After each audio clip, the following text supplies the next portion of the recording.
नमस्कार दोस्तों आज की इस वीडियो में हम पार्शियल डेरिवेटिव पढ़ने वाले हैं। तो पार्शियल डेरिवेटिव क्या है आइए हम देखते हैं। ठीक है, तो पार्शियल डेरिवेटिव में सिंपली हमको क्या करना होता है, क्या चीजें हैं, मैं आपको एक क्वेश्चन पहले लेके समझाता हूँ, फिर इसको आप अच्छे से समझ पाओगे। ठीक है, मान लो एक हमको फंक्शन दे रखा है x square Y plus 3xy। ठीक है, हमको बोला find the partial derivative of F with respect to X and partial derivative of F with respect to Y.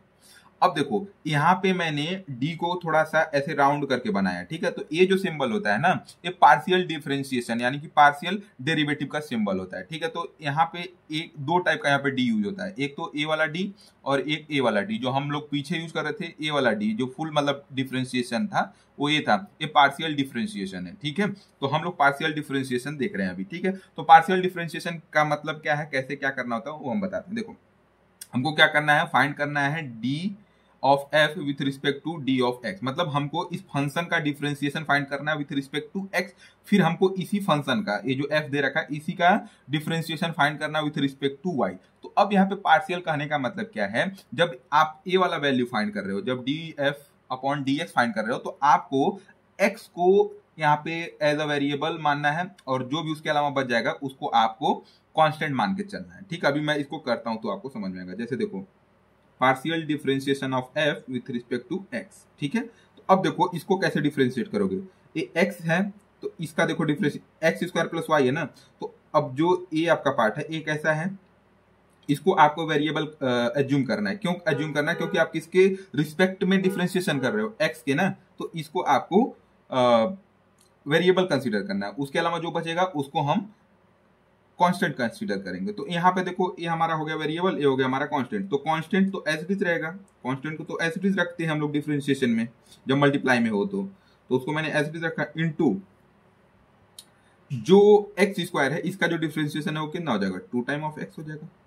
ठीक है, ठीक है, फिर यहाँ पे आपको प्लस का साइन लगाना है, प्लस का साइन लगाओ, फिर यहाँ पे क्या है 3xy। तो अब देखो यहाँ पे x है, x हमारा वेरिएबल हो जाएगा, 3 और y हमारे कैसे हो जाएंगे, कांस्टेंट हो जाएंगे, तो 3 और y को एज इट इज लिख लो। ठीक है, ठीक है, और यहाँ पे क्या है x, तो x का डिफरेंशिएशन क्या हो जाएगा 1।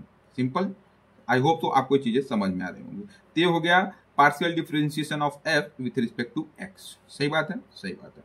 अब हमको फाइंड करना है partial differentiation of f with respect to y।